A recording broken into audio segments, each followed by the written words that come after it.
عبادت، زیادہ سے زیادہ نوافل، قرآن کریم کی تلاوت، ذکر و تسبیح، صدقات، جتنے بھی صدقات آدمی دے سکے تو صدقے کا اہتمام کرنا، یہ ہے اسراف سے فائدہ اٹھانے کا صحیح طریقہ۔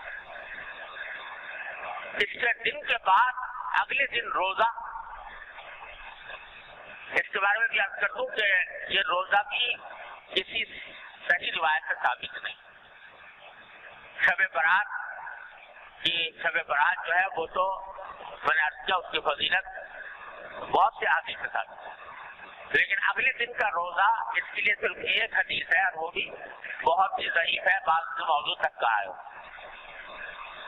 لیکن ایک بات ہے جو پہلے میں نے عرض کی تھی کہ سارے شعبان کے اندر آپ کثرت سے روزہ رکھیں، کسی دن بھی، آج شعبان آج کا دن ہے، آج کے دن روزہ رکھنا بھی فضیلت، کل آنے والی ہے اس میں بھی فضیلت، پرسوں آنے والی ہے اس میں بھی فضیلت، لہٰذا 15 شعبان کو بھی اس لحاظ سے فضیلت حاصل ہے کہ شعبان کے ہر دن میں فضیلت۔ اس واسطے کوئی روزہ رکھ لے اس خیال سے کہ بھائی شعبان کا اور دنوں میں مجھے موقع نہیں مل سکا، آج رکھ لیتا ہوں تو کوئی مذائقہ نہیں، رکھ لے، اچھی بات ہے۔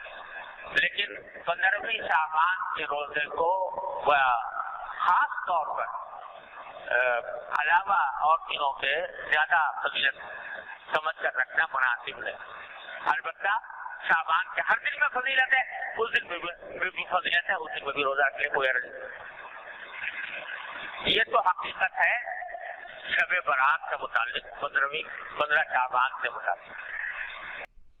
تو اگلے دن کا روزہ بھی کسی صحیح حدیث سے ثابت نہیں ہے۔ ابن ماجہ کی ایک روایت ہے، وہ بھی سند کے لحاظ سے بہت کمزور ہے۔ تو وہی بات میں دوبارہ دہراؤں گا کہ فضیلت میں کسی عمل کی کو ثابت کرنا تو درست نہیں ہے۔ پہلے سے ثابت شدہ کوئی عمل ہو تو اس کی فضیلت میں ضعیف حدیث بیان کی جا سکتی ہے، ضعیف حدیث سے کوئی چیز ثابت نہیں ہوتی۔ تو 15 شعبان کا روزہ اس کا اسلاف میں ہمیں نہیں ملتا، کوئی کسی مستند روایت میں کوئی تذکرہ ہو، کوئی، اور ابن ماجہ کی اس روایت کے علاوہ بھی کہیں ہمیں کوئی روایت نہیں ملتی۔ اور محدثین کے ایک اصول ہے، کل ما تفرد به ابن ماجہ فهو ضعیف۔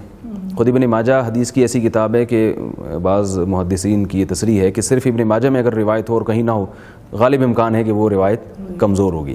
البتہ یہ ضرور ہے کہ ایام 20 کے روزے وہ سنت ہیں، تو ہر مہینے کی اسلامی تاریخ کی 13، 14 اور 15 تاریخ کے روزے رکھنا یہ سنت ہے۔ تو اس لیے علماء کہتے ہیں کہ اگر کوئی پہلے سے روزے رکھتے چلا آ رہا ہے، ایام 20 کے روزے شعبان میں بھی رکھ لے، اور اگر پہلے سے نہیں رکھ رہا تو خاص 15 تاریخ کا روزہ رکھنا پھر یہ غلط عمل ہوگا، اس سے اجتناب کرنا چاہیے۔